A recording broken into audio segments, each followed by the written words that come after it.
The curtains were drawn, the tea things were cleared away, and somewhere in the corner of the room, the television was already on. There weren't hundreds of channels, no streaming, and no endless choice. Just 3 channels, and whatever was on, that's what you watched. From 7 o'clock onwards, the evening didn't belong to children anymore. It belonged to the family. But it was essential kids viewing too. Hi, I'm Stickman, and once again, welcome to Britain the way we were. Around 6:37 p.m, the tone began to change. This was where the whole house settled in, where the day slowed down and the evening properly began. Talent shows like Opportunity Knocks with Huey Green, where ordinary people stepped into the spotlight. And new faces with Tony Hatch and Mickey Most doing much the same. Hopeful performers, nervous smiles, and the quiet judgment of the millions watching at home. And who can forget the Kenny Everett video show? Faster, louder, and something new. And something changing all the time, but always done in the best possible taste. Then let's remember it's a knockout. Chaotic, ridiculous. Grown adults slipping, falling, and colliding through foam and water. And somehow, everyone watched and cheered, especially when it went international. Then we had Superstars, which brought something different. Competition at its most intense. Athletes pushed beyond their limits. Pride and endurance on full display. And who can forget Kevin Keegan falling off of his bike and grazing his leg and his back horribly. And also Brian Jacks with his legendary arm dips and squat thrusts. Sometimes the evening turned musical, and we had the Eurovision Song Contest with Terry Wogan. Colourful, unpredictable, and sometimes baffling. But we always watched it. Then we had something deeply personal. This Is Your Life with Eamon and the Red Book, where ordinary lives became extraordinary. And emotion filled the room just as much as the laughter. And sometimes it simply took you somewhere else. Wish You Were Here took us somewhere else. Glimpses of places most people would never visit. Hosted, of course, by Judith Chalmers. A world beyond Britain, seen through a television screen. And then we had the sitcoms that everyone watched together. Dad's Army, familiar, reassuring, and lines repeated in playgrounds and at workplaces. Like, don't tell him your name, Pike. Then we had Porridge, sharp, clever, prison life turned into something strangely warm and watchable. Fletcher, with Fletcher and Mr. Mackay. Then we had Some Mothers Do Have 'Em, with the lovable Michael Crawford as Frank Spencer, that we all tried to imitate at school. It was all chaos, innocence, and inevitable disaster. Then we had Bless This House with Sid James, arguments and laughter, and the reality of family life. And then we had The Good Life with Barbara, Tom, Margot and Jerry. A quiet rebellion, a different way of living right in the middle of suburbia. And who can forget the episode where Margot dressed up in that yellow raincoat and tried to help in the garden. Then there was Are You Being Served? Characters, innuendo, and a workplace that felt both absurd and familiar, with Mrs. Slocum and her pussy. On the Buses with Reg Varney and Blakey. Working life turned into comedy, something many people recognised instantly. I'll get you, butler. Then we had George and Mildred. Marriage, frustration, and humour that felt close to home.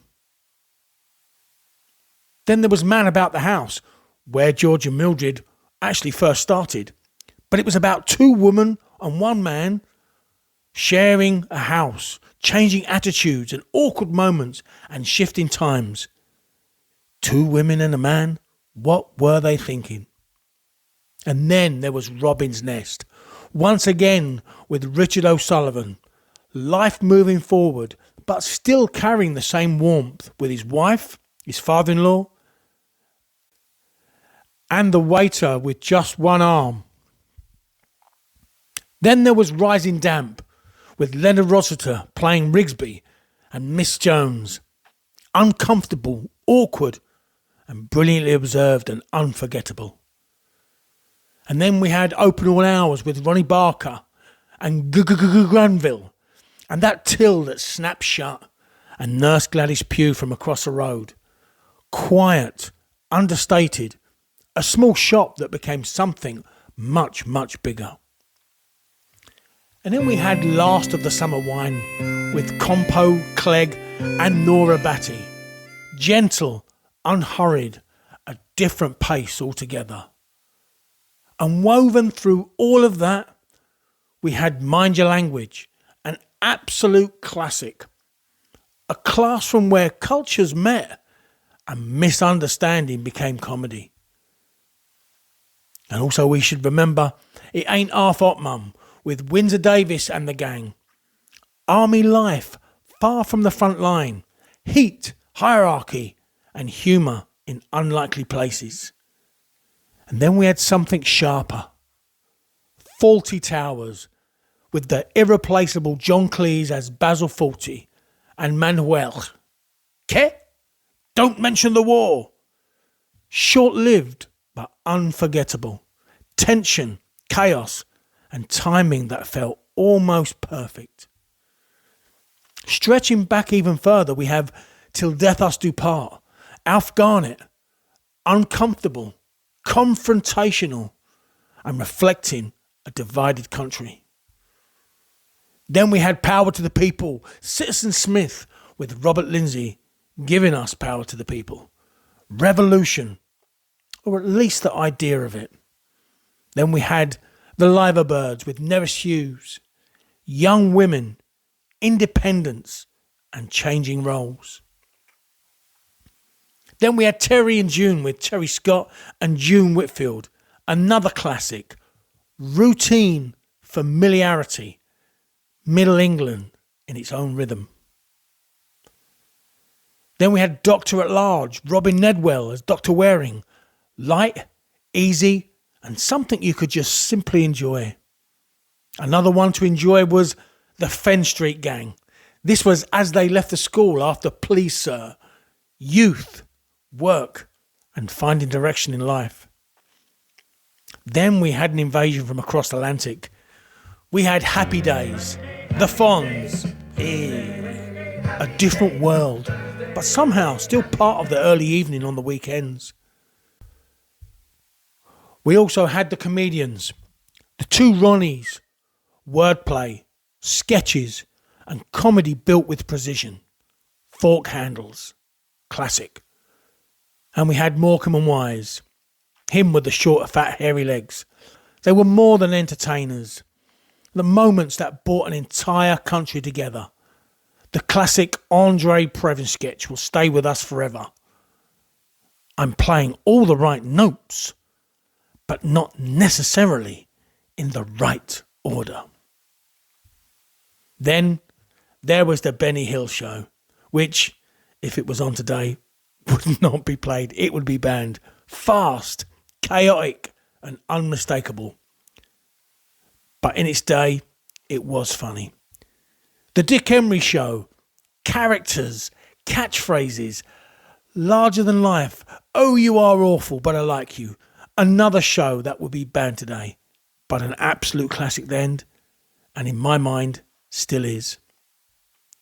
Mike Yarwood in person, impressions, reflecting the world outside the living room. If they were famous, he did them. Frank Spencer, Dennis Healy, Brucey, Ronnie Corbett, he did them all perfectly. And how can we forget the goodies? Surreal, unpredictable, unlike anything else on television at the time. And then we had the police dramas, which took over after the 9 p.m. Watershed. The Sweeney, Thor and Waterman. Gritty, hard-edged, fast-paced and uncompromising. You're nicked. Then we had The Professionals. Bodie and Doyle and Cowley. SAS-style hardmen. Action, speed, and a new kind of television. And once again, from America, they just kept on coming. Columbo, played by Peter Falk. You saw the murder at the beginning, then watched him unfold it. Slow, deliberate, the answer always just out of reach. And then we had Kojak, Who Loves You, Baby? Telly Savalas, cool, controlled, and instantly recognisable. Starsky and Hutch, David Soul and Paul Michael Glazier, and that iconic red and white car. Energy, movement, and the streets brought to life. Talking of streets, we had the streets of San Francisco, Carl Malden and Michael Douglas. Urban, serious, and driven by character. And if we're talking about characters, what about James Rockford in the Rockford Files with the unforgettable James Garner? A detective who felt human, flawed, relatable, but with charm. And if we're going to talk about charm, we'll look at Hawaii Five-0 with Jack Lord. Book 'em, Dano, Murder One.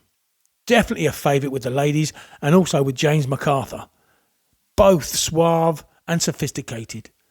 Sun, crime, and a theme that stayed with you. Ironside is another one in his trusty wheelchair. Measured, intelligent, and once again something different. Cannon, solid, big, dependable, and always there. Then we have Macmillan and Wife with Rock Hudson, the hunk of the movies. Crime, but balanced with charm. Then it was the women's turn with Policewoman, with Angie Dickinson. A shift from a different perspective. And then we had Charlie's Angels. Well, I took them all away from that. And my name is Charlie. And you never saw him, did you? With Sabrina, Jill and Kelly, or Chris when Jill left. Stylish, modern, and unmistakably American. And then we had Chips with Punch and John of the California Highway Patrol. Motorbikes, highways, a different world entirely. And then we had Petrocelli with Barry Norman, Law and Justice, told a bit more quietly.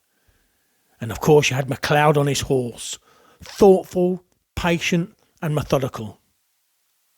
Beyond crime, we had comedy in the form of MASH. That brought us laughs. Comedy but layered with something deeper. And then we could go into space with Star Trek, to boldly go where no man has gone before. Ideas, imagination, and a future just out of reach. And then we had the Waltons. Good night, John boy. Family, warmth, and something reflective. And of course we had Randall and Hopkirk deceased. Strange, supernatural, but familiar. I Chose You. The Persuaders, Roger Moore and Tony Curtis. Style and charm, and something international. We had Quincy, detail, science, a different way of telling stories. And I still can't work out why he was with that young girl on the yacht in the opening credits at his age. Running alongside it all, we had quiz shows. Mastermind, serious, intense, and that chair, and that spotlight. Then we had The Golden Shot with Bob Monkhouse. Up a bit, down a bit, left a bit, fire. Live and unpredictable, and anything could happen. Then we had good old Dusty Bin, 321 with Ted Rogers. Complicated, theatrical, and completely unique. And as far as I'm concerned, The clues never ever made any sense. Celebrity Squares, also with Bob Monkhouse again. Familiar faces, light entertainment at its easiest. Iconic. And my modern day noughts and crosses. Name That Tune with Tom O'Connor. I'll name that tune in two. Music, memory and speed. A Question of Sport, introduced by David Vine in the beginning. Competition mixed with humour. And then we had Nicholas Parsons with the Sale of the Century. It obviously was from Norwich, and it was the quiz of the week. Fast-paced, prizes and excitement back then. We had Winner Takes All with Jimmy Tarbuck. Simple, direct, exactly what it promised. And then we had our brain cells tested in the Krypton Factor, a different kind of challenge. Mental, physical, and testing everything at once. Of course, there were many, many, many more programs I could mention, but I'd be here all day. All those programs and many more, weekdays and weekends from 6:30 to 10, and by 10, you were probably meant to be in bed. But not always, because those evenings, they weren't just programs. They were routine, they were shared, and they were remembered. 3 channels, 1 room, and a country watching together. I hope you've enjoyed this journey, this episode. The programs, the people, the theme tunes, and the memories it's brought back. Join me again when we look back at other things 70s. I'm Stickman. This has been the way we were. And that's your lot for tonight.